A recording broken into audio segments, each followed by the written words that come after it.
Bismillahirrahmanirrahim. Assalamu alaikum. Ninth class. I hope you all are fine. This is Miss Hafsa Zahid again with you with the online lectures, and it's honor for me to join you again.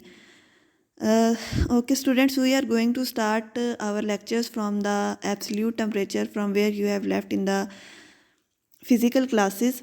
So, firstly, we will discuss about absolute temperature scale. After Boyle's law, the topic is absolute temperature scale. So, one scientist whose name was Lord Kelvin एक scientist था जिसने absolute temperature scale को discover किया था। Absolute temperature को Kelvin scale भी बोलते हैं। अब ये जो स्केल है ये 0 केल्विन और 273.15 डिग्री सेंटीग्रेड से स्टार्ट होता है। हम यूँ कह सकते हैं कि 273.15 डिग्री सेंटीग्रेड 0 केल्विन के बराबर होता है और इसको हम एब्सोल्यूट ज़ीरो भी बोलते हैं। एब्सोल्यूट ज़ीरो इसको इसलिए बोलते हैं क्योंकि इस टेम्परेचर के ऊपर आइडियल गैस का वॉल्यूम ज़ीरो होता है। ठीक है, अगर आपको एब्सोल्यूट टेम्परेचर की डेफिनेशन आती है तो आपने ये लिखना है the temperature at which ideal gas would have zero volume is called absolute temperature. As both scale have equal degree range, दोनों स्केल्स के अंदर, डिग्री सेंटीग्रेड स्केल के अंदर भी और केल्विन स्केल के अंदर भी इक्वल डिग्रीज होती हैं, 100 डिग्रीज ही होती हैं।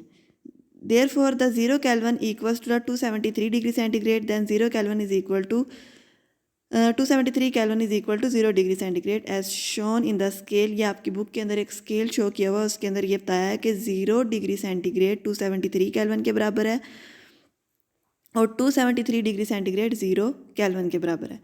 अगर हम लोगों ने केल्विन टेम्परेचर को सेल्सियस में चेंज करना हो तो हम इस फार्मूला से चेंज करते हैं। अगर आपको टेम्परेचर केल्विन में दिया गया है और आप इसको सेंटीग्रेड में सेंटीग्रेड में दिया गया है और आप इसको केल्विन में चेंज करना चाहते हैं तो आप उस सेंटीग्रेड वाले टेम्परेचर के अंदर 273 को ऐड करते हैं तो आपके पास टेम्परेचर केल्विन में आ जाता है। और अगर आपके पास टेम्परेचर केल्विन में दिया गया है और आप सेंटीग्रेड में फाइंड आउट करने चाहते हैं तो आप उस टेम्परेचर में से 273 को माइनस करेंगे तो आपके पास टेम्परेचर जो है वो डिग्री सेंटीग्रेड के अंदर आ जाएगा। नेक्स्ट है हमारा टॉपिक सेकंड लॉ।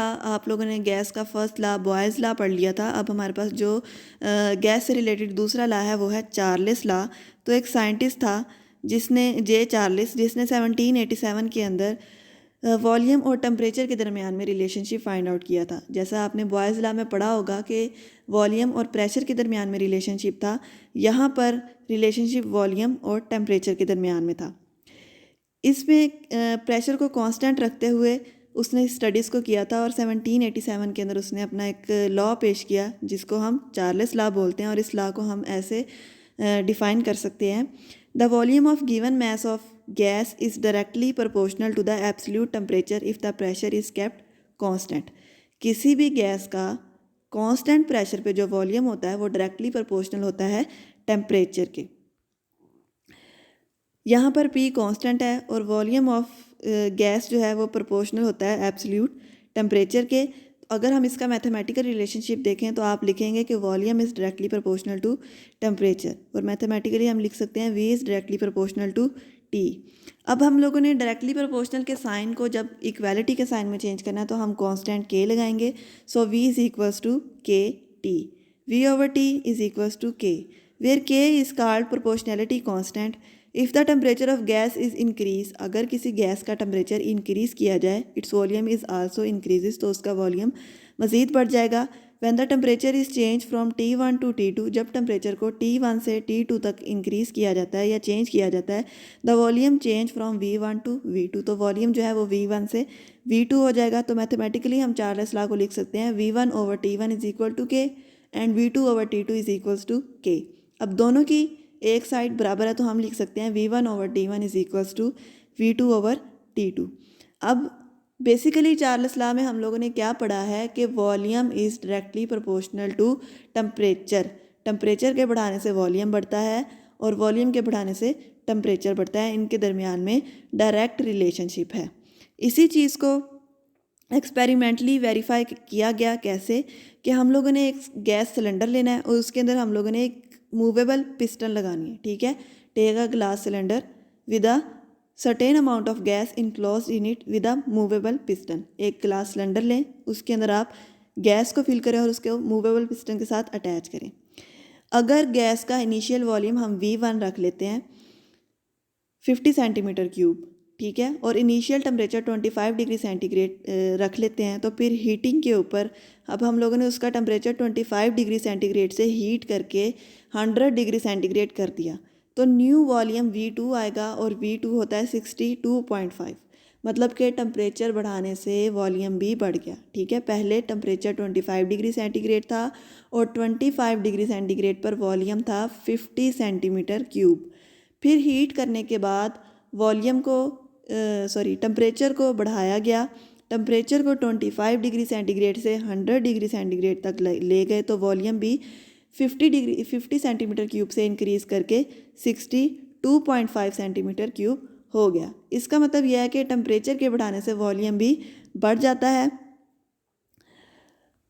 जैसा कि आप इस फिगर में देख सकते हो। देखो जो फर्स्ट फिगर बनाई गई है उसके अंदर टेम्परेचर 25 है और वॉल्यूम 50 सेंटीमीटर क्यूब है।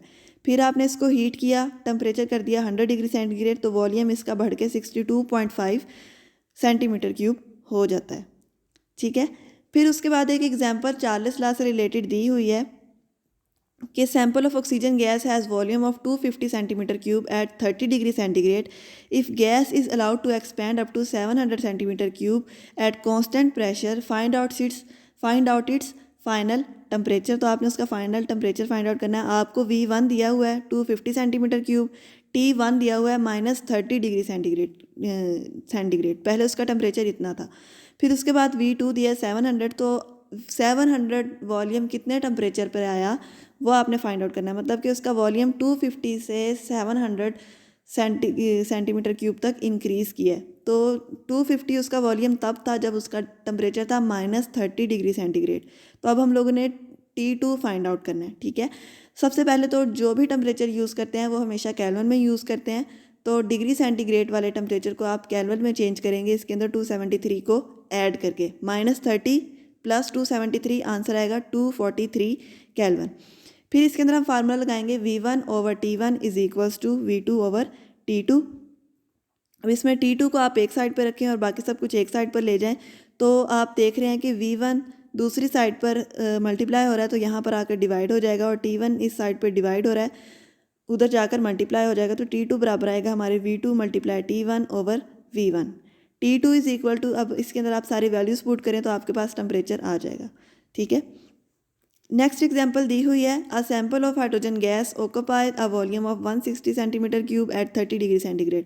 अब उसका वॉल्यूम 160 सेंटीमीटर क्यूब है और टेम्परेचर 30 डिग्री सेंटीग्रेड है। If the temperature is raised, अब टेम्परेचर बढ़ा दिया 30 से 100 degree centigrade. Calculate what will be the volume if the pressure remains constant. तो आपने उसका वॉल्यूम, न्यू वॉल्यूम यानी कि V2 फाइंड आउट करना है। तो सेम फार्मूला लगेगा V1/T1 is equals to V2/T2।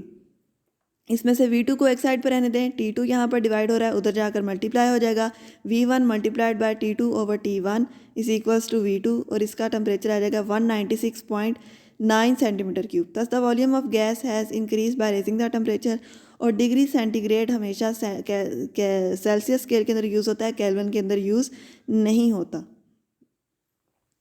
इस तरीके से हम चार्ल्स लॉ को यूज़ करते हुए new volume, new temperature find out कर सकते हैं। उम्मीद है कि आपको समझ आई होगी। किसी को किसी भी किस्म की कोई भी कन्फ्यूजन हो तो आप पूछ सकते हैं। अल्लाह ताला आपको अपने हिफ्ज़-ओ-ईमान में रखे। अल्लाह हाफिज़।